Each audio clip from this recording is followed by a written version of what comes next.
since December of 2012, when the lunatic fringe went absolutely haywire bonkers, exploiting horrible tragedy for their own political gain. Of course, I'm referring to Newtown. Gun control has been on the front lines as a political issue. And the lunatic left fringe actually believes that this is an issue they can run on and win. And their problem is, and I don't know, my saying this isn't going to make a difference, but I'm glad they're continuing to believe their own hype. They're believing their own media, when in fact it's just preaching to the choir. They're hearing their agenda in the press from a liberal, sympathetic media. So continue to believe it.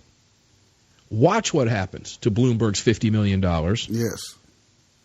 And his new gun control push leading up to the elections. And where I'm going with this is, it's dominated conversation for a very, very long time, and particularly here, too. It has to. We have to stay on the front of it and ahead of the curve and let you know what's going on. And it's made for some incredible conversation on Armed American Radio.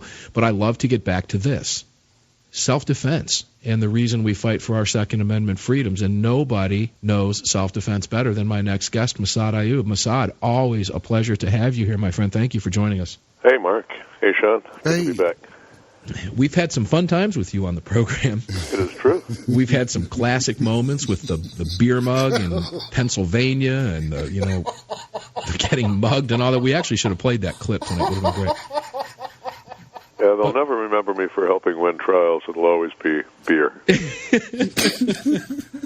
No, we'll talk about winning trials. No question about that. Well, at the same time, I'll have a beer while we're doing it. You can do that. I can't. I'll have to live vicariously through you.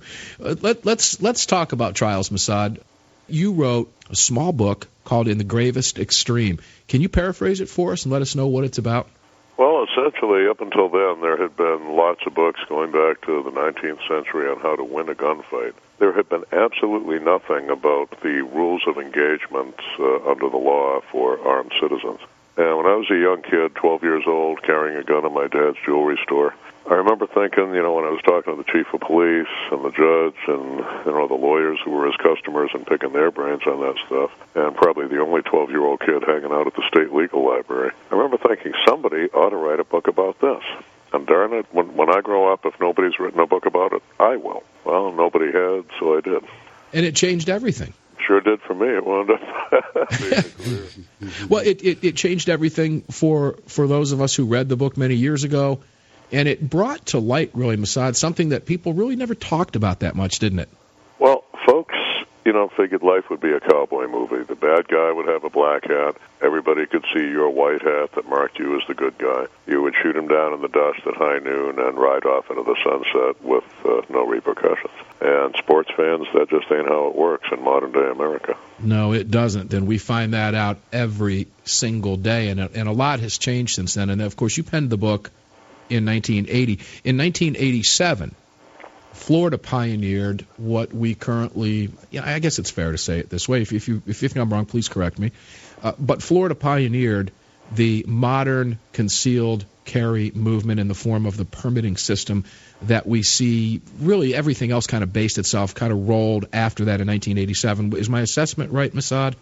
Actually, going back many years prior to that, some states like Washington and the state of New Hampshire had shell-issue carry. What Florida did was make it mainstream. For many years, the nation had been stagnant in the identical pattern. We had one state where you did not need a permit to carry, Vermont. You were simply forbidden to do so if you had felonious intent or had been adjudicated mentally incompetent. The majority of states that had a permitting process, it was may issue, which in altogether too many of those jurisdictions became a code word for we'll give you the permit if you're white, male, rich, and politically connected. California. And very much so. New York, certainly New Jersey, Maryland. And what happened, and don't forget also, we had during those many, many years 7 states where there was absolutely no provision for the private citizen to carry a loaded concealed firearm outside their home. 1987, Marion Hammer's group, Unified Sportsmen of Florida, when they kicked the state of Florida from county-wide may issue to statewide and later non-resident shall issue, It was an absolute paradigm changer. State after state followed that model. State after state had the exact same experience. None of the blood they predicted would run in the streets did. The violations by the permit holders were infinitesimally small, and most of those tended to be simply people not yet used to carrying a gun, forgetting that they had their 32C camp and their attaché case when they went to the airport. Mm-hmm. Minor mistakes, and I believe, I think we went through these numbers a couple of weeks ago with Sean Carana from Florida Carry, but 2 million permits issued, 1.4 million, I believe, now active in that vicinity, somewhere in that ballpark, and less than 300 or 400 permits since that time, Massad, revoked for any criminal reason. That's astonishing. Yeah, if you think about it, you compare it to the general population, and it means concealed carry permit holders may well be the single most law-abiding subset of society. Yeah, and I don't have the statistic with me. And the clergy. I don't have the statistic with me, but I believe the law-abiding concealed carry permit holder has been found to commit a crime, however that's defined, in far less frequently than law officers. That's my understanding as well. We'll have to find those numbers, Sean. Maybe we can dig those numbers out. And if anybody out there has those figures, shoot them over to me at mark@armedamericanradio.org. We'll be more than happy to credit you with it, and we'll read those numbers out on the air while we have Massad on the program. Well, since that time, Massad, I remember back late 1980s, mid 1980s, when I bought my first little gun, and I bought it at a little shop. I bought a little .25 Raven semi-automatic. You remember that? You got to start somehow. Got to start somewhere, and it was right when I got out of college, and I bought that first handgun because I worked in some very bad areas, in some pretty nasty parts of some big cities. And that gun didn't come with a permit, didn't have to register it. I stuck it in my pocket. It rode in my briefcase. It rode in my coat pocket. It rode in my glove box and in my console, and I felt comfortable knowing I had it when I went into some bad areas. When I come back with Massad, we'll talk about how things have morphed and how they've changed, and why maybe some of the guns in the gravest extreme might be a little bit dated, but the material itself, all relevant to today and self-defense. The principles of self-defense, have they changed at all? The use of deadly force and self-defense law is probably one of the most mature bodies of law that there is, Mark. It's also one of the most homogeneous. The laws that govern the carrying and possession of firearms will vary among the 50 states, but the laws of their use in self-defense are virtually identical state to state. Okay, that's a subject of great confusion when you get into some of the forums and when you read all of the gun magazines and when you hear about the different trainers and the different techniques and so forth that people teach. But the laws themselves is what you're referring to, correct? And that is the basic law of self-defense. Where people get confused, this is the time of the Internet, and the guiding phrase is, show me the link. People will do one Google search. They can't find what they're looking for, and they go on the forum and say, oh, my God, my state does not have castle doctrine. I am doomed, and I must flee from my house if bad guys invade. And they don't realize you have to look for these things in probably 3 different places just to start. First, there is what's called colloquially the black letter law, the statutes and the codes of the given state. But then you also have to start looking at the case law, the decisions of the appellate courts over that particular state, which will bind judges in that state. And the third place that you want to look is the recommended jury instructions for that state on issues varying from requirement to retreat to, let's say, disparity of force. And you'll find there is no state where you are required to flee your home when bad guys kick down the door. Even the states that do have a retreat requirement in public never require you to retreat unless you can do so in complete safety to yourself and others. Now, the stand your ground laws that have been passed in Texas and Florida most conspicuously, and some other states, have rescinded the retreat requirement even in public. That is certainly a benefit to the person who stands accused, because it simply gives the other side less to argue about against them. It is a tremendous moral victory for the armed citizen. But in essence, given that none of the decent people listening to you would have killed a man if they could have simply walked away in complete safety to themselves and others, it has not really changed the true rules of engagement. And that is the basic tenet of self-defense itself, correct? Essentially, it's self-defense if you have to do it because you're in immediate, otherwise unavoidable danger of death or great bodily harm, crippling injury to yourself or another person you have the right to protect. And this is a subject that, oh my gosh, yeah, I can't even tell you how much of this. You mentioned the internet, and I did as well, and some of the forums, and you see that IANL, I am not a lawyer, but, and then somebody goes on and gives a 2-page dissertation of what they would do in that circumstance, and all of a sudden, that because that person has been seen 57,612 posts, which means he's been living on the internet far too long. Okay? That's the guy you don't want to listen to. That's true. But that is, it permeates the internet. And this is a decision, a life and death decision that people make, and sometimes it's not too clear, is it, like they like to tell us in the forums, right? Well, we have to have analyzed the thing beforehand, because when it happens, it's going to happen too fast to figure it out then. You have to know where the demarcation lines are. The standard is not, is this the point where I can shoot him? The standard is this the point where I must shoot him? Mm-hmm. And that means what? If you're going to teach that in the MAG 20 class, what does that mean? It means if you don't shoot, you and yours are very likely to be killed. The yardstick against which that will be judged is centuries old from the English common law. It used to be called the reasonable man doctrine, and today it's called the reasonable prudent person doctrine. And it's essentially a 3-pronged test.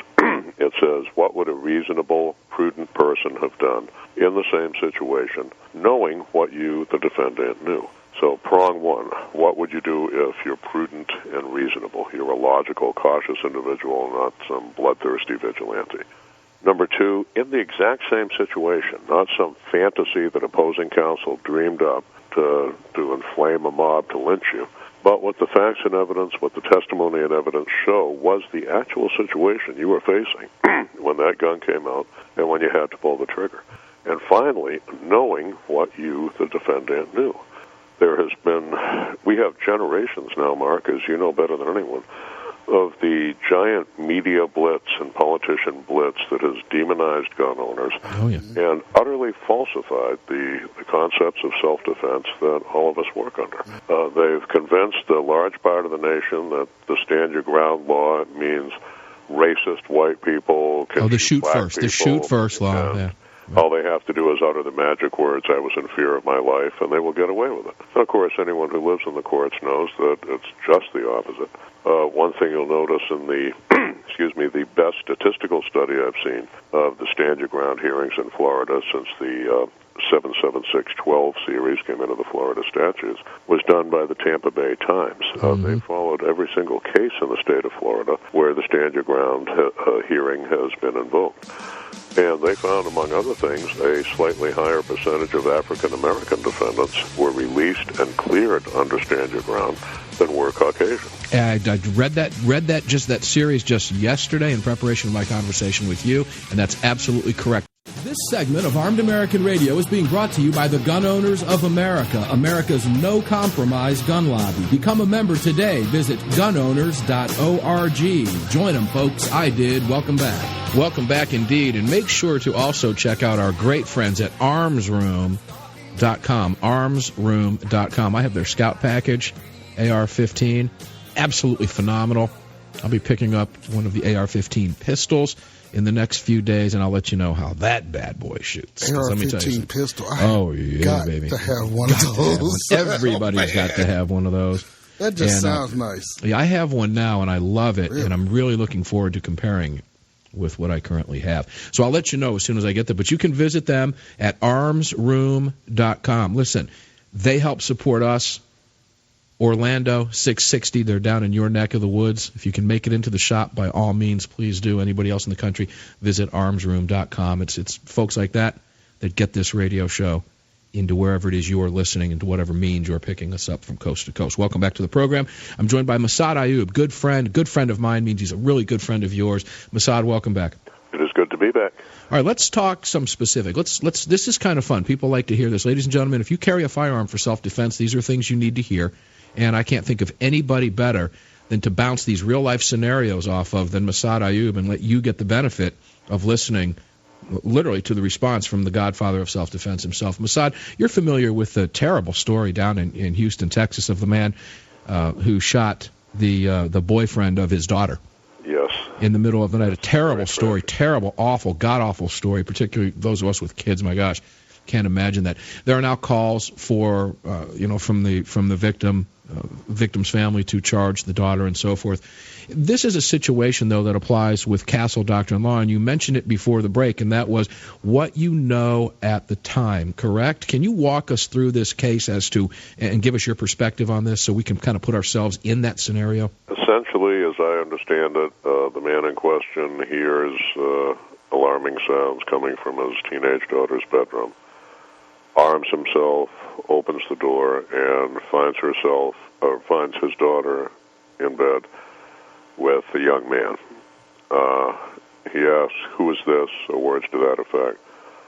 The daughter, apparently panicked, afraid she's violated family values and is going to get in trouble, advises her father to the effect that it's a stranger. The father ends up shooting and killing the boy, who turns out to be her boyfriend, visiting her surreptitiously. So it's certainly a tragedy on both sides.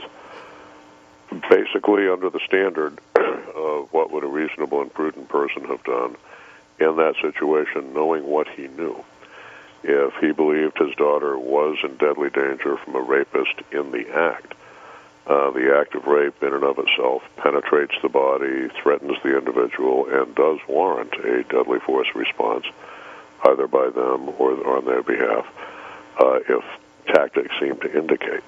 We do not know yet if the boy made any panicked movement that might have appeared to be him going for a weapon or attempting to harm the girl. There's just a great deal more that's going to have to come out on that. All right, no, this goes back to what we had discussed in the first segment with you, and that is that all 50 states have you do not have a duty to retreat in all 50 states in your home. And this particular case, this individual thought, and this is why he wasn't charged from what we know so far, it all boils down to what he knew at that moment in time, doesn't it, Massad?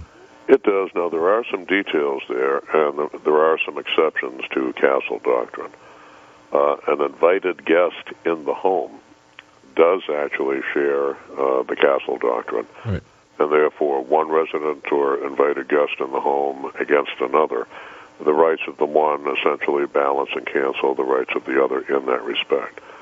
What I think this is going to come down to, Mark, is going to be in this tragic confluence of circumstances, in those very fast-breaking seconds, what would the reasonable, prudent person have believed, given the input that man had at the time he pulled the trigger? And I believe we've seen an indication of that by virtue of the fact that the man was not charged by authorities. However, it is being looked at. So I guess we'll just report back on that when we have more information. I think you can expect it to go in front of a grand jury that is pretty much par for the course in the state of Texas. Okay. The grand jury will hear the testimony and hopefully will determine whether or not they need to issue a true bill and it needs to go to trial. Massad, is this the type of case where you would be called to act act as an expert witness? I've never had one quite exactly like that, but mine do tend to be primarily deadly force cases. Okay. All right, let's move on to, I want to talk with you. I have not had an opportunity to discuss this with you, so I'm looking forward to it. And that is the highly publicized case of the movie theater shooting down in Tampa, which literally occurred in my old neighborhood. I would have, had I gone to see that movie that day, I would have been in that theater. Let me put it that way. And this is the individual who was texting in the movie theater, was shot dead with one shot by the 70-plus-year-old retired officer of the Tampa PD, whose son, incidentally, is an active duty Tampa PD officer. And Massad, you're familiar with the case? Only roughly. I have no involvement in it and don't know any more than what's been in the papers. Okay. Nobody deserves to die for texting. And Massad, what I wanted to get was your opinion on this. And if I'm wrong and you want to shoot me down, I beg you to do it. People need to hear the response. I made some comments on the air when that story first broke a few months back.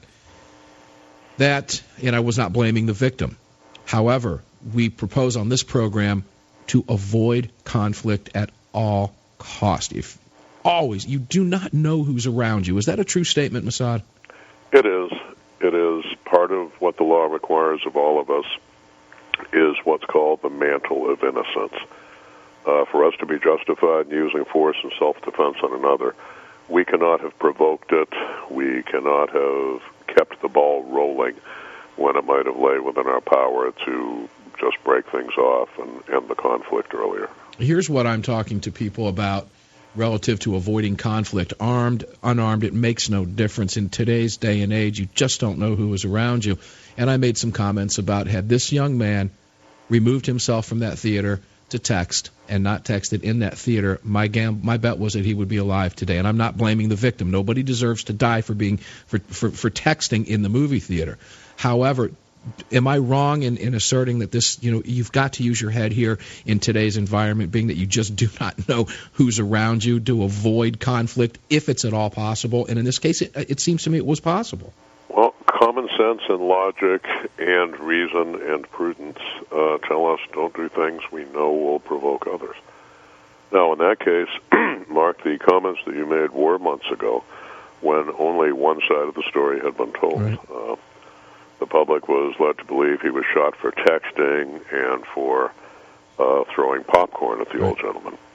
What has turned out since is the defense is claiming that as the situation escalated, the younger man, the man who wound up being killed, who both were big men, but the younger man was much, much larger than the retired officer, apparently the throwing of the popcorn wasn't just, throwing popcorn puffs at the guy. Apparently there was a swing involved, and according to the defense, the telephone he had been texting on was in his hand when he struck the older man in the face. The older man describes feeling a very hard blow, believing that he's under assault with some type of a bludgeon-like weapon. And at that point, his police training kicked in, and he made the decision to draw his concealed pistol and fire the one shot. All right, and this again, ladies and gentlemen, is the best way to win a gunfight is to avoid the damn thing at all cost. Never, ever. We teach preparation, avoidance, and awareness on this program all of the time. Prepare to avoid by being aware. My gosh, how many times, if you are a regular listener, if you're not a regular listener, pay very careful attention to what I'm about to tell you right now. How many times do I tell you on this program, if you are carrying a concealed firearm for your personal defense, to avoid confrontation at all cost? Avoid it. We discuss preparation, avoidance, awareness techniques on this broadcast on a regular, ongoing basis. It is a staple on this program. If you are one of the 8 to 12 million estimated and rising daily concealed carry permit holders, we tell you every single week, avoid confrontation. I have written columns about it. We have discussed them on the air. I have given you examples of my own personal examples of being at a gas pump and witnessing an outbreak, or some type of domestic dispute or an argument, and leave because I am carrying a firearm. I don't want to be anywhere near confrontation. Michigan, you've seen the stories, no question about it. The mainstream press took off with it. 2 CCW permit holders in Michigan laying dead next to their vehicles at a car wash in Ionia, Michigan, having shot it out Wild West style after a road rage incident, and the press jumped all over it. I'm going to give you my assessment of this briefly, then we're going to go to the master of self-defense, Mr. Massad Ayoob, author of In the Gravest Extreme.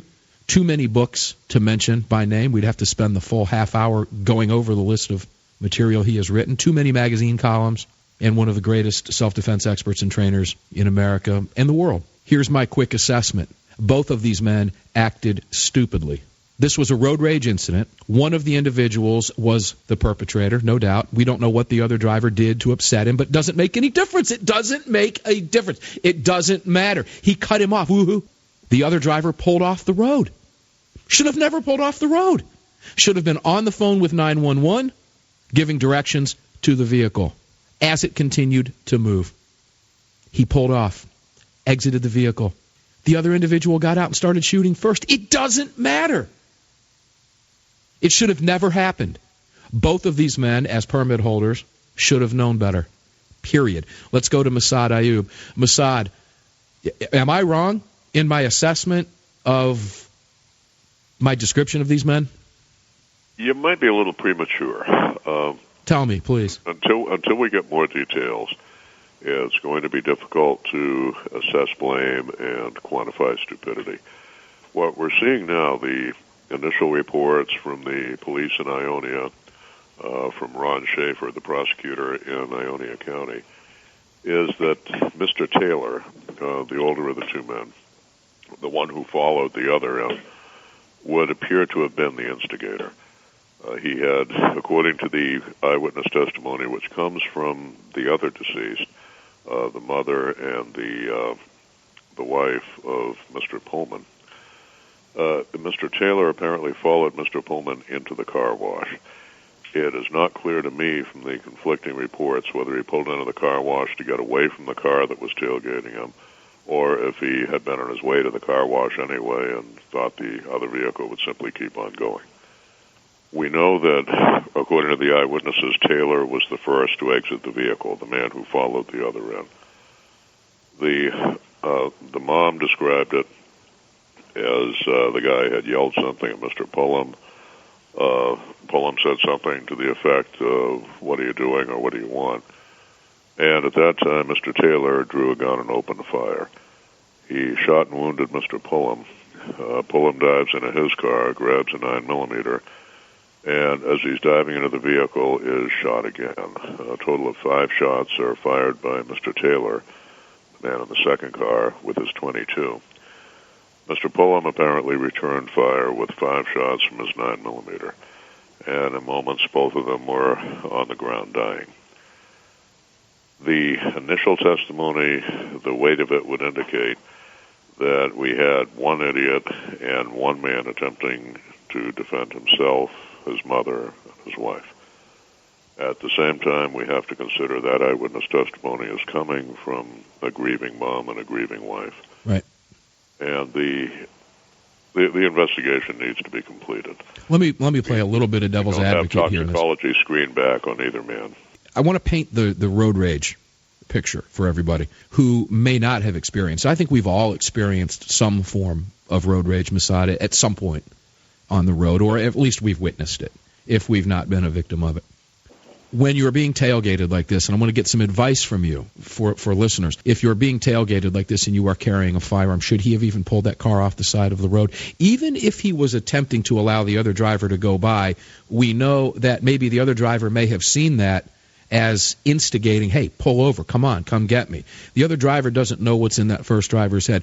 Wouldn't it have been better if he had been on the phone with 911 saying, look, I've got some crazy lunatic behind me. I'm at the corner of 4th and South. I'm heading east, and can you follow me? Can you get a cruiser here? Wouldn't that have been the better way to handle this than pull off the side of the road? Yeah, without question, I think the first lesson for everyone here is when you're in a situation like this, if it appears to you that it is a true road rage situation and not just a careless motorist or, whatever, that you should get on 911, be the first to call in, establish that you are the complainant, the good guy. If nothing else, this would have allowed dispatch to literally tape record who was saying what, so long as the line would be open, right, and the sequence of the shots, et cetera, et cetera. They might have told him to keep going. They might have directed him to the Ionia police station or the county sheriff's office, which would always be a good move. In retrospect, his choice may not have been the best. At the same time, if you're in a rural area, let's say, if you keep driving, pretty soon you might be past civilization. There's no witnesses, there's no assistance, and now the guy rams you off the road, maybe kills everybody in the car. Absolutely agreed. This is a bad situation all the way around. And we do know, apparently, that Mr. Taylor, who was 56 years old, appeared from initial reports to have instigated this as the driver behind him. Now, we don't know what the other driver did. Maybe the other driver cut him off or swerved. We don't know that. We have comments from his wife and mother who were in the vehicle. So let's go another step further here. This man pulls off the road. He's got dependents with him. He's got his mother and he's got his wife with him. He exited the vehicle in what was clearly a case of road rage when he got out, and he said, "What is it you want?" Clearly, he knew there was an issue. Smart move, dumb move? Well, it depends how you read the reports. It's entirely possible that as he pulled in and stepped out of the car, and the other guy pulled out behind him, that when he stepped out, when he said, "What do you want?" he was already seeing the other man's gun come out. Had it been me, I'll tell you frankly, first, my gun would have been on me, not in the car. Right.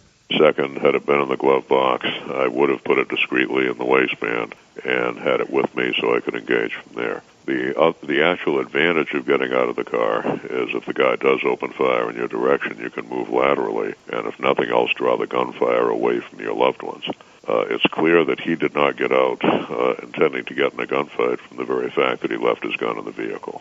You know, this whole my point with this whole thing could have been avoided. I was a victim of road rage not long ago. Wrote a column about it, and of course you get the comments back. Why didn't you just pull over? Well, I didn't pull over for the very reason we just. You were armed with a Glock 30, and you were darn glad you were.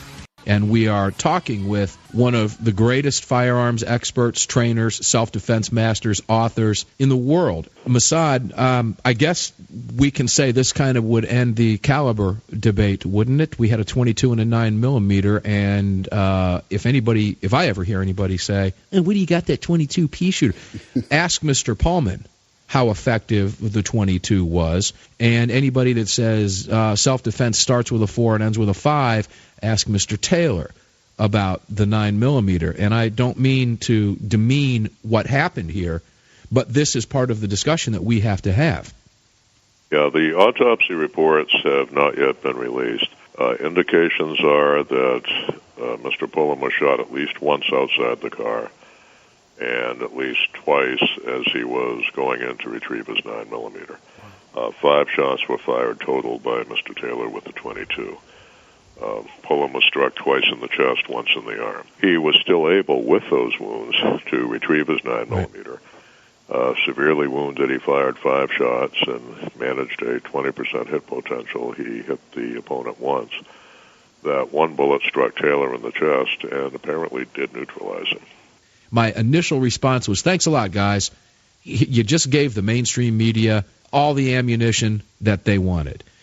We've got 8 to 12 million estimated. I believe it's probably higher than that. Concealed carry permit holders across this country. Illinois, of course, being the 50th state to allow some form of concealed carry. That's in the works right now. And the mainstream media takes this case and does what the mainstream media does, blows this thing completely out of proportion, and paints all concealed carry permit holders with this brush, don't they, Mass? Oh, we're seeing that, and what sickens me even more in this case, take a look at what the Daily Cause wrote about it. Then go down and look at the commentary. The anti-gunners came out of the woodwork in one of the most sickening displays of hypocrisy and debased humanity that I've ever seen.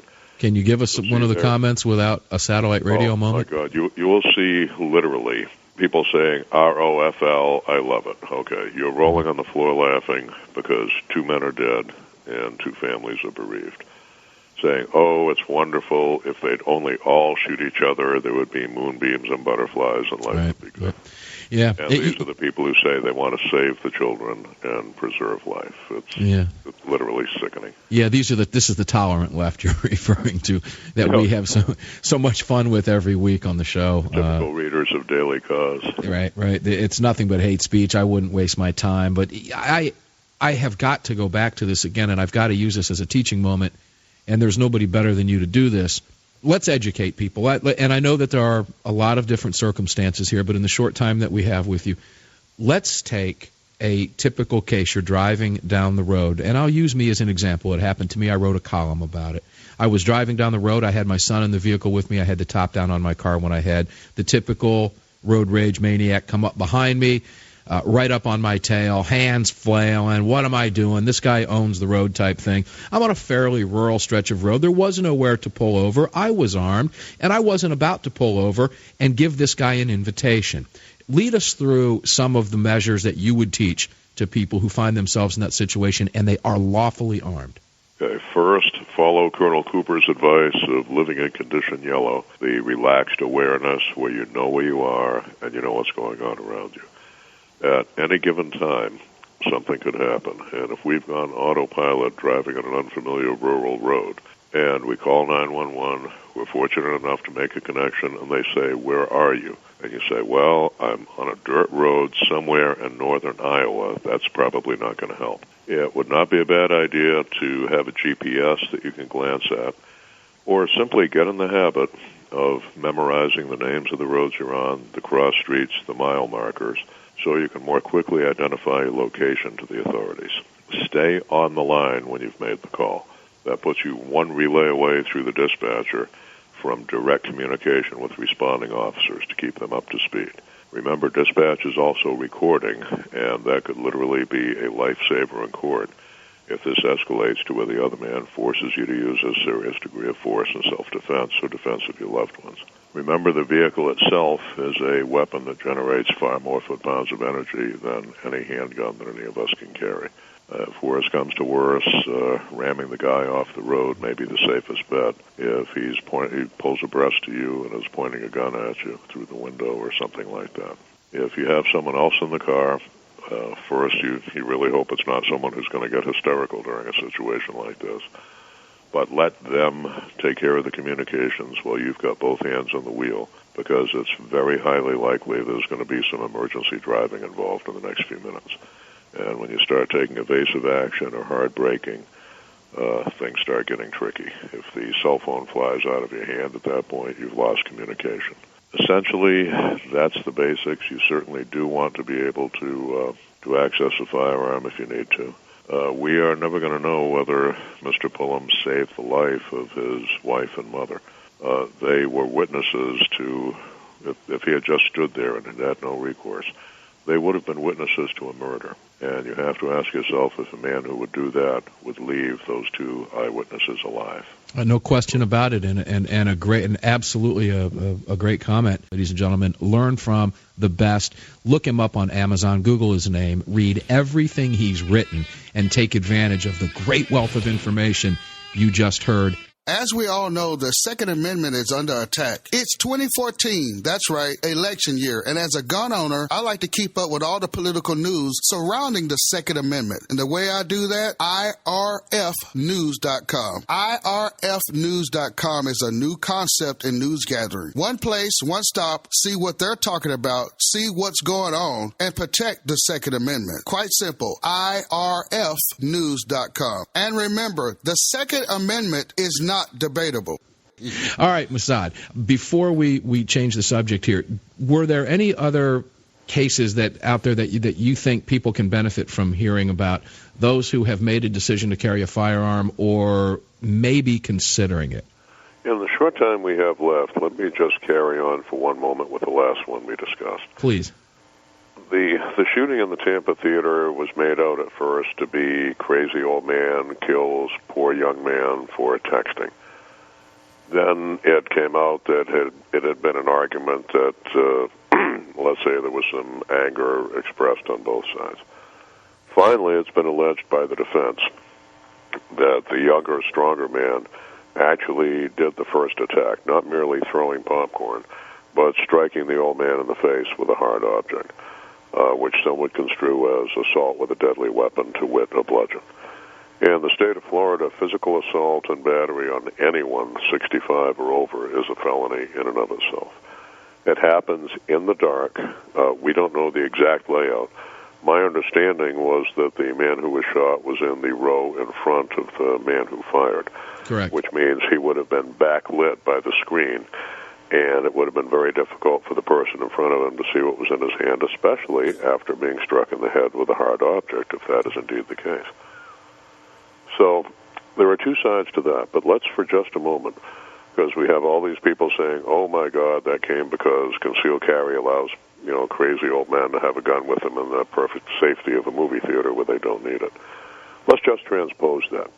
Let's take that 71-year-old man who spent his life qualifying on pistol ranges with firearms and transpose him into another movie theater. And let's make that theater the Century 16 in Aurora, Colorado, July 20, 2012. The monster who walked in there that night, we have reason to believe, had canvassed all the surrounding movie theaters where he planned to do the massacre. There were others that were closer to his home. There were others that on that night would have had a more victim-rich environment with many more people for him to kill. But he picked the one that was conspicuously marked as a gun-free zone.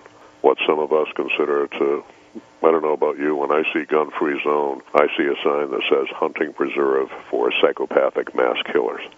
Mm-hmm. He walked in there, he opened fire, and Mark, you know the rest. 82 people shot. Right. 12 of them killed. Many of the others sustaining permanent injuries from which they'll never be made whole.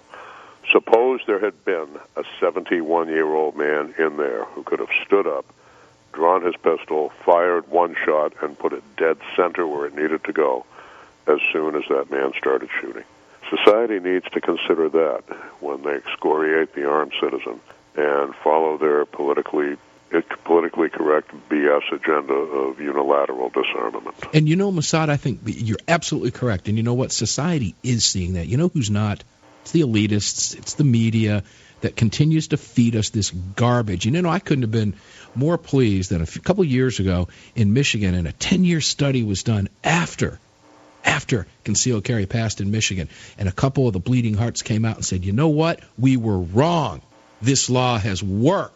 And they admitted it, and we don't see enough of that, and that's why it's good to hear that come from you. I know, but yet we are seeing it again and again. The enlightened people who look at things honestly. The current chief of police in Detroit, who began as an anti-gun young cop, didn't touch a gun until he went in the academy, right. Saw it as a badge of his particular profession and resented any private citizen who would carry one. And when he retired from LAPD, he became a chief of police in Maine. And said, what do you mean I have to give a gun permit to anybody with a clean record who asked? And then said, wait a minute.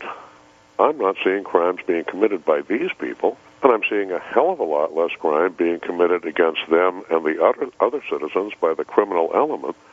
And by the time he became chief of police in Detroit, one of our most crime-ridden cities, he has publicly come out in favor of the responsible armed citizen concept. Yes, he has, and it's great to hear that from him. We've quoted him on this program, and it is fantastic to hear somebody come out and say that, particularly in Michigan. And those words do matter. They don't get a lot of press, as you know, because the mainstream media doesn't want to put that out, but we do talk about it here, and people do listen, and people do hear it. Massad, golly, we're running out of time, and I hate to do it. It kills me. Sean? Yes. Add another hour to the show today, would you please? Okay. And contact the network. I'll call Charlie as we speak. It's a little bit late. They're probably sleeping. Well, if I have a few seconds left, Mark, let me sign off with a tip of the hat to my friend Miggy Gonzalez down in Miami. Miggy's a freedom fighter for the gun owners' civil rights movement. He's a man who saw what happened when registration leads to confiscation and then to oppression, first in Cuba, and he saw it again in Venezuela. And I heard you comment earlier in the show about the Bloomberg $50 million for their grassroots every town for gun safety. Miggy made a classic statement. He said $50 million worth of fake AstroTurf still ain't real grassroots. Boy, isn't that a fact? And you know what? Let's go one step farther. Bloomberg needs to understand this. You can't buy freedom. No. Mayor Bloomberg, and you will soon find out. I'm more than happy to watch that money get flushed. Now, here's what makes me sick, to think of what good you could do with that vast sum of money. What good you could do. Instead, you choose to waste it on a lost cause. And let's prove the lost cause. Massad, you have some ties up in Chicago. We've got a lot of new listeners in Springfield and in Champaign, Illinois, and a number of other cities right now. Boy, who would have thunk we'd have seen what we're seeing in Chicago now, huh? Go ahead and take it. Well, two years ago, there were Illinois, people in Illinois saying, oh, we'll never get it, never get it, it's Illinois. And after a long, hard fight by one of the best organized gun owner civil rights movements that our nation has ever seen, they have it. We've already had our first man saved by the pistol he was able to draw and return fire with in Chicago. And I think we are going to see more of that. Yeah, we definitely are. And it's interesting, too. We will not talk about it. I've gotten emails from some of you. I see your emails. We will talk about it. We just need to let some time go by and some more statistics build. But we're seeing now Mayor Rahm Emanuel's administration begin to fudge some numbers here. They'll do anything they can. They'll do anything they can to make us look bad, even in the face of the lie they're trying to tell us. It's if you want to see what the real story is in Chicago, particularly from the eyes of the 10,000 to 13,000 street cops, you better believe go to Second City Cop at blogspot.com. Second City Cop at blogspot.com. Massad, very quickly, your website, please. Sure. Mine is MassadAyoobGroup.com. We offer training around the country. The website will get you to someplace within striking distance of you, wherever you are in the continental United States. Massad, thank you very much. We'll be talking with you soon. Ladies and gentlemen, that was the godfather of self-defense, Massad Ayoob.